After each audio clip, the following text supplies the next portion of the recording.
All right, Adam Mares. Friday. You know what we do on Fridays? We power rank stuff. We power rank stuff that you didn't even think was stuff. And one of those things is the weirdest votes on the GM survey. This is a survey that goes out every single year, and maybe the GMs answer it. Maybe they just throw it down to some lower level executive that gives answers for them. But John Schulman puts this together on NBA.com and asks a whole bunch of questions. Who's the best small forward? What's the rule change you want to see in the NBA? Who's the coach with the best in-game adjustments? All that kind of stuff, and they ask that. But give me our power ranking of the weirdest votes in the GM survey. So I tried to put these in order. It's hard. I tried to put these in order, but I probably screwed up the order just a little bit. There's too many of these funny ones, but there's definitely some crazy ones here. I'm going to start. I didn't even count how many I have. So this is in reverse order. We're counting up. Let me see here. I'll count them for you real quick. Reverse order starting with an ambiguous number. 6, 7, 8, 9. Hey, what do you know? I have a 10, a top 10. Hey, let's go. A perfect 10. Which player is most likely to have a breakout season? Okay. And somebody answered Karl Anthony Towns, a two-time All-Star. Two-time All-Star. Karl Anthony Towns having a breakout year. Like maybe a comeback year, right? But I don't even know what a breakout year is for a guy that's an All-Star already. Like, is he going to be the MVP this year? He had pretty good stats last year too, right? He's good. Nobody's going to be like, wow, broke out from nowhere. Where did that guy come from? Okay, so last 2 years he has not been an All-Star, but over the last 2 years he averaged 25.5 points, 10.5 rebounds, 4.5 assists, right? Shot almost 50, 40, 80, right? Like, breakout. So here's the next one, number 9. It's in the same exact space there. Most likely to have a breakout season. Coming in third, Michael Porter Jr. Last year, coming in first, Michael Porter Jr. He's going to break out again. What is going on here? Like every year, it's just like we're just going to keep predicting a breakout. By the way, Michael Porter did break out last year. Like he increased his scoring by double. That's called a breakout. Is he going to do that again? He's going to average 40 points a game. Dude, that would be a breakout. You'd have to come back and apologize on the podcast for whoever voted Michael Porter Jr. if he averages 40 points a game. Number 8. Be all the record books would be like Wilt Chamberlain, Michael Porter Jr. Number 8. If you were starting a franchise today, it could start any player. Who would it be? And somebody said LeBron. I'm letting you take this one. 37 LeBron? Like you're not. Whichever GM picked this one, first of all, it's probably David Griffin, but whoever picked this one probably does not think they're going to last more than a few years. They're just like, I'll take LeBron. I know that means I probably got like 1 year, but it'll be fun. The short term, I see it as if you're starting a franchise, I need somebody to bankroll it. Okay. So we need somebody to deal with. Like, all right, you're going to be invested in this team, maybe some seed money. First thing LeBron does, fire you as GM. Yeah, true. GM, they're like, well, pick somebody he wants to draft and then leave town. Exactly. Maybe that's what it was. It was a GM thinking like, oh, easiest job in the world. Yeah, I don't have to do anything. I just get the guys LeBron wants, and that's it. Perfect. Also, LeBron finished top 5 in best point guard, small forward, and power forward. So there was 4 players that got votes on 4 different positions for best player at a position. Do you know who they are? Did LeBron? I think he got a best center vote too. Maybe, I don't know. Luka, Giannis. LeBron and Durant. LeBron and KD. Okay, yeah. Nobody. You got the Luka one because I told you, but that was the surprise one. Luka got a vote at best point guard, shooting guard, and small forward. He's not a guard. Same with LeBron. They're point forwards. So people are like, just because they're tall. Yeah. I mean, here's why I know this is dumb. Jokic also runs the point for Denver. Also but like, he's the point guard. They're like, no, he's a center. Why is he and not Luka? Exactly. That's my point. So positionless, whatever. Which one player will have the biggest impact, or which one newly acquired player will have the biggest impact? Jonas Valanciunas? Newly acquired player. Jonas Valanciunas is going to have the biggest impact. Okay, no, wait. They didn't say best impact, right? It's just biggest. So this could go one of 2 ways, right? The biggest impact, least amount of spacing around Zion, I guess.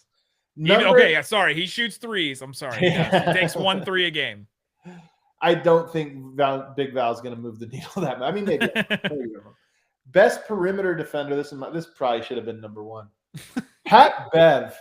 Boy. Well, you have Drew Holiday, you've got Ben Simmons, you got Kawhi Leonard, you got all these Even Draymond Green. You got so many perimeter defenders that are elite. Pat Bev. Okay, so we're not saying who's a good defender. That's not the question. The question is who is the best perimeter defender. The best. Like, And man, nobody gets by Pat Bev except for whoever this is watched film of Luka just torch Patrick Beverley off the court in less than like 5 minutes and was like, that's the best perimeter defender in the NBA. The number 5, now we're in the top 5, small. our real power ranking.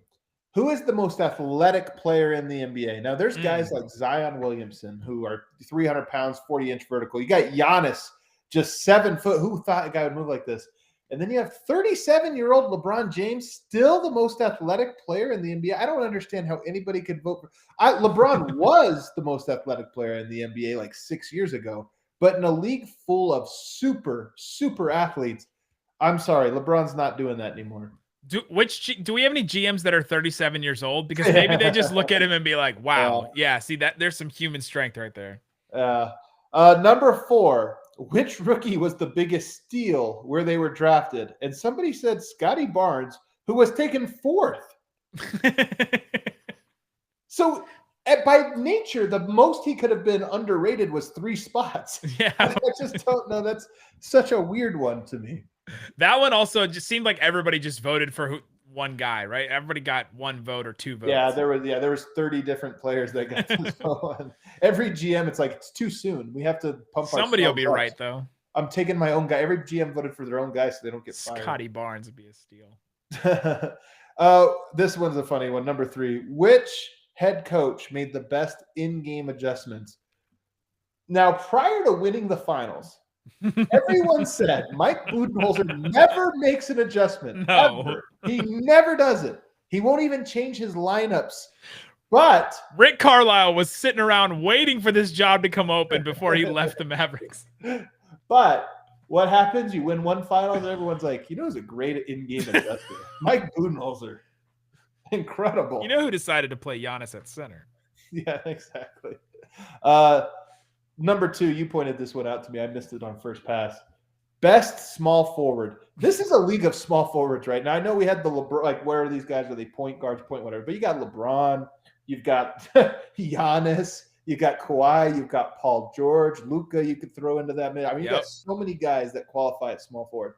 Chris Middleton, who's very good, who's very good, but he's not even the best small forward on his team. He's not. So a little bit of a weird. I don't know what happened. Best, like, okay, so you're a GM or you're some scout, right, or some like executive. You sit down, you're like, all right, let me answer this GM survey. Best small forward in the NBA. Middleton. Chris Middleton. I got one. Chris Middleton. He just won the title. He probably just didn't look at any other small forwards like I did. But then why didn't Drew Holiday get like a best shooting guard vote, right? Because if you're just doing the championship, like the champion teams. Now here is my number 1. This is my favorite one in the whole thing. Favorite one. Best pure shooter. Ooh. And 90% of people picked the best shooter of all time. That's like pretty unanimous.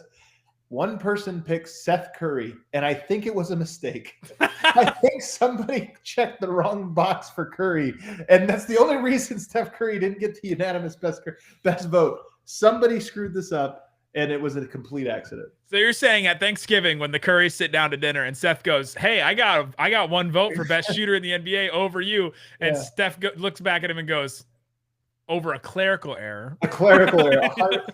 Maybe these were handwritten and somebody just really bad handwriting. Are you calling for a hanging Chad on the hanging Chad on the ballot for sure? There's a hanging Chad on the ballot that made it Seth Curry instead of Steph Curry. There you go. The weirdest votes on the NBA GM survey. It always comes out, and it's a content gold mine. It really is.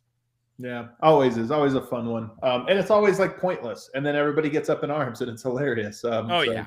Chris Middleton, the best small forward in the NBA. Chris Middleton. That's what we're all about here on Locked On NBA. Go listen to Locked On Mavs, Locked On Nuggets. We have a podcast for every single NBA team, 5 days a week. Covering. Can I tease something? Ooh, yes. Friday on Locked On Nuggets, Denver Nuggets general manager Calvin Booth is joining the show. Former Maverick. Mavericks legend Calvin Booth. Very true. Yeah. Must listen Locked On Nuggets on Friday. Go listen to that show. Subscribe to it right now. Guys, thanks so much for listening to Locked On NBA. Boom.